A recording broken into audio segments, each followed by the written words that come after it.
Hello, it's the old git here, and I didn't think I'd be back on air as soon as because I made a video about a couple of days ago, and somebody picked me up on my spelling. Just to let you know, I am dyslexic, so sometimes I make spelling mistakes, but never mind. If that's the only problem we had, we'd be all right. Now, you might find the sound of like a little bit of machinery in the background. That's because I've got the air conditioning on, and it is at the moment it's gone down a little bit. The temperature about 28 degrees right now. But anyway, something serious. I had to come and say something today. Had to. After hearing what I heard today on the news and from the British government, which I'm totally, totally appalled at. And it's basically this son of a tool, or is a tool maker, is bowed to the anti-Semites in his party. And we know it's true because he's fighting his backbenchers, many of whom were obviously anti-Semites. And they never left the Labour Party. And now he has a new threat from the former leader of the Labour Party, Jeremy Corbyn. Let's just have a look at him. Can we get him on? Yeah, we'll get him up now and have a look. Just in case you don't know who he is, that's him. The man from the loony left sweeps into power. Well, he hasn't swept into power. That's an old picture. But anyway, I'll get rid of him because he's another horrible man, and put back this man. Now, what has he done that's made me, the old git, so right? I'll tell you what he's done. He's betrayed Israel. He has basically given credence to Hamas. He's made Hamas into somebody who are not. The emphasis, he's actually said that he's going to, how can I say, Palestine will be recognised as a state in September if they don't come round with a ceasefire and all the rest of the gubbins. All the emphasis on, of course, Israel, who are basically the party that's been wronged, the country that's been wronged. Now, all these people go out and they start saying, oh, we want free Palestine. But there's the Palestinians and others are saying, no, we need to eradicate from the rivers to the sea. Israel shouldn't be, or blah, blah, blah, blah, all that crap. When the land originally was theirs, before even the name Palestine was even thought of, or Palestinian. But anyway, what did he do? He's changed his mind. He's gone out and actually put it out there. So basically, Hamas are laughing. Oh, well, they don't have to do anything now because we're going to get recognised. So they're going to take it as a win.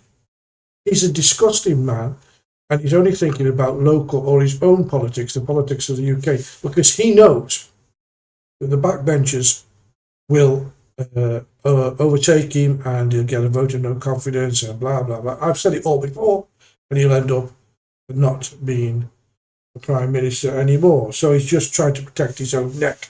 Instead of growing a pair and standing up to the backbenchers and saying, no, Palestine is our friend, our ally, and we should stand with them till the very end. And Palestine will never exist as a country or a state until the Hamas is eradicated or puts down its arms and releases all the hostages. I think that's quite reasonable to think of, and then Palestine can be rebuilt. And of course, they want the two-party. Israel's always wanted a two-party solution, but it's always been this eradication. We can't have these Jewish people on Arab soil from the rivers to the sea, all that crap they shout, and all these misbegotten, stupid people who know nothing of the history of Israel are out on the streets saying free Palestine. Well, he's just done it for you people. He's freeing Palestine. He's making it a recognisable state. But where is it? Who's going to run it? Who's going to be in charge of it? Hamas? It's disgusting.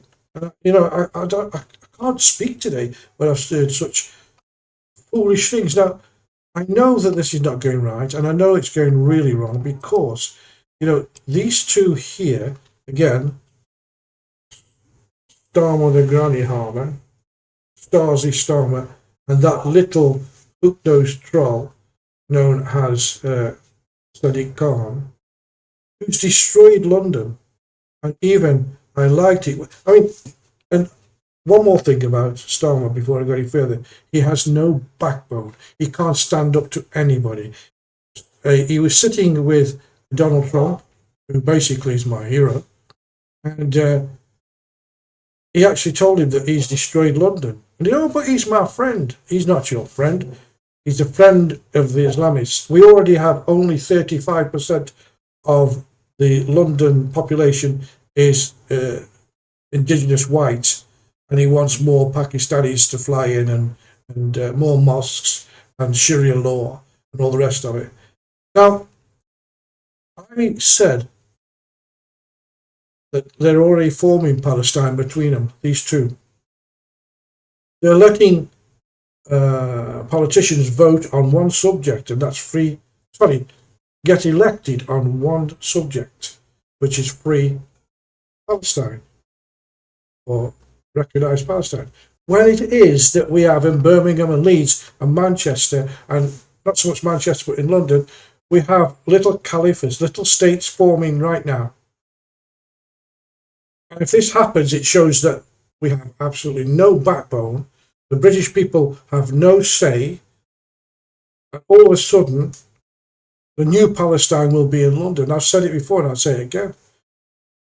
Because there's no backbone of this government. They're kowtowing to the Islamic vote. That's all they want.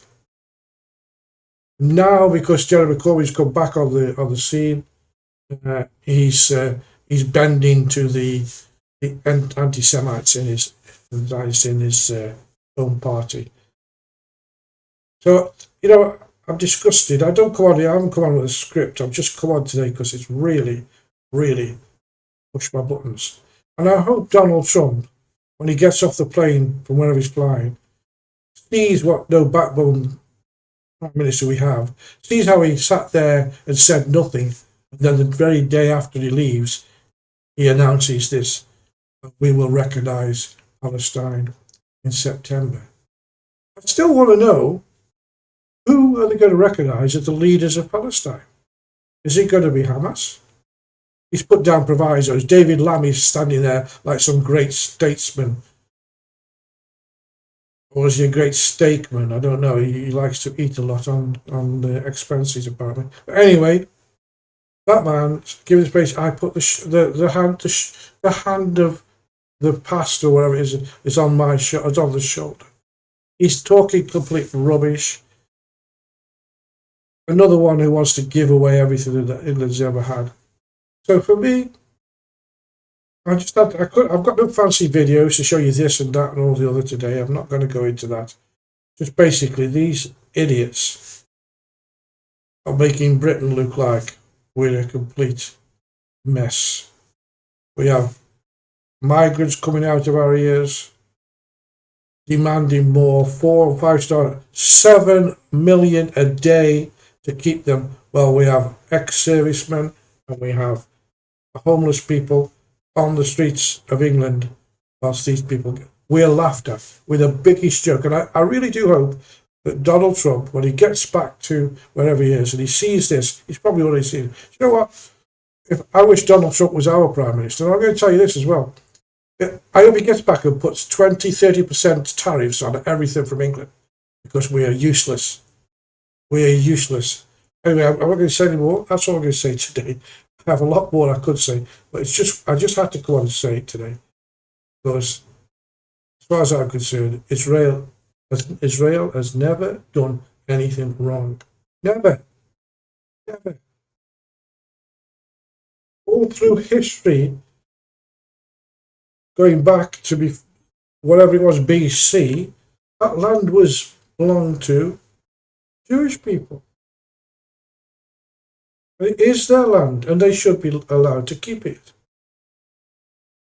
And they should, and Israel should have a homeland. We have this 14th century ideology trying to eradicate not just them, but I tell you what, Israel's only the beginning. This, according to these Islamists, is the little devil, and America is the big devil. Where do we come? We're already taken over.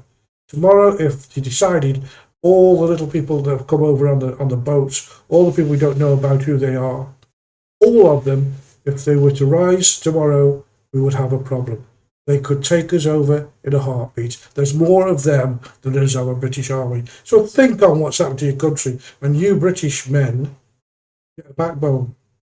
Get a backbone. We need a peaceful way of getting rid of this government. And I believe what you should do, I mean, this is, I'm not saying what I would do if I was living in England now. I would be looking to have strikes all over the country. I would bring the country to a halt until this guy retired or just got out and they had a new election. Because I only believe there's one person that can save us and one party that can save you, and that's the Reform Party. And Nigel Farage, Lee Anderson, Sarah Poetry. These people, oh, of course, Richard Tice, these people know what should be done. And they've got people all over the country now taking over the local councils. And I'm sure they're going to take more sensible people who think about the UK and England first. That's who we want in power. But, you know, you keep going out and saying nothing and letting somebody keep paying for all the banners for this left-wing lunatics who get paid to go out, you know, rent a crowd and go and oppose everything. They're all there. I know I'm ranting on. I know I am ranting on, but I can't help it today. I really cannot. I'm disgusted to call myself English. I am disgusted. And I think a lot of people would be feeling the same. Anyway, I'm going to go because I'm afraid I'm going to say something I shouldn't say. A short video today. It's only about 12 minutes long. I'm going to put it all over. And I'll come back and do some decent videos with lots of bits and pieces on you later on. But until then, stay safe and stay English. I'll see you soon.